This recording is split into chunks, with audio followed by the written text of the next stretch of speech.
हाय, नमस्कार सर्वांना. तर बघा आमची शेतकऱ्यांची सुरुवात कशी होती सकाळची. तर आम्ही आहोत दूध उत्पादक शेतकरी. तर बघा सकाळी उठल्यानंतर मी पूर्ण सगळं झाडून घेते आणि कारण मी गायांच्या खाली तसंच झाडते, कारण की गायांना दुसरीकडे बांधायला जागा नाही आहे आम्हाला.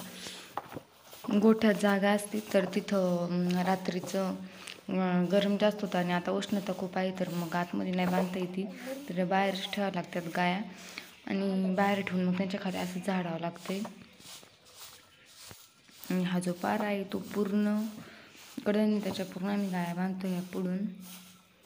तर मी तोंडाला बांधते पूर्णपणे, कारण की त्याचं झाडल्यानंतर धूळ येते ती पूर्ण तोंडात जाती, त्यामुळे मग ती बांधून घेतली मी तोंडाला. काही शहरातल्यासारखं काही ग्लो वगैरे जात नाही म्हणून नाही बांधलेलं.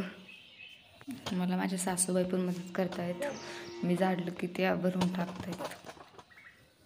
आणि दोन आमचे जे पंटर आहेत वासरू, ते काही सरकत नाही, जास्त रगिलेत ते, त्यांना बळच हाताने सरकावं लागते, मग झाडावं लागते त्यांच्या खाली.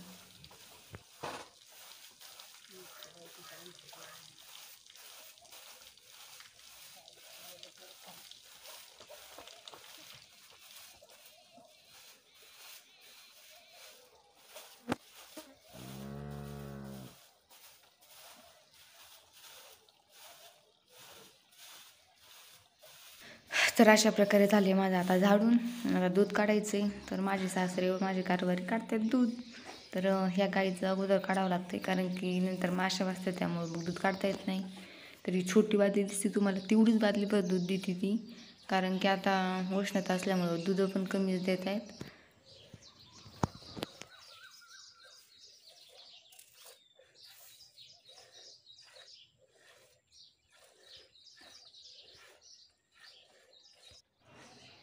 आता झालं हिचं काढून, आता दुसरीचं तिच्या शेजारचं काढतायत. तिचं पण तेवढी बादली ना छोटी, तेवढीच भरून देते ती. 2-3 गाया बाहेर आणि 2 गोठ्यात असतात. तर आता दूध काढून झालं, एक बादली फुल भरली, तर आता ती कॅन भरवते. बघा मी आम्ही किती 1-2 गायांचं किती दूध निघतंय.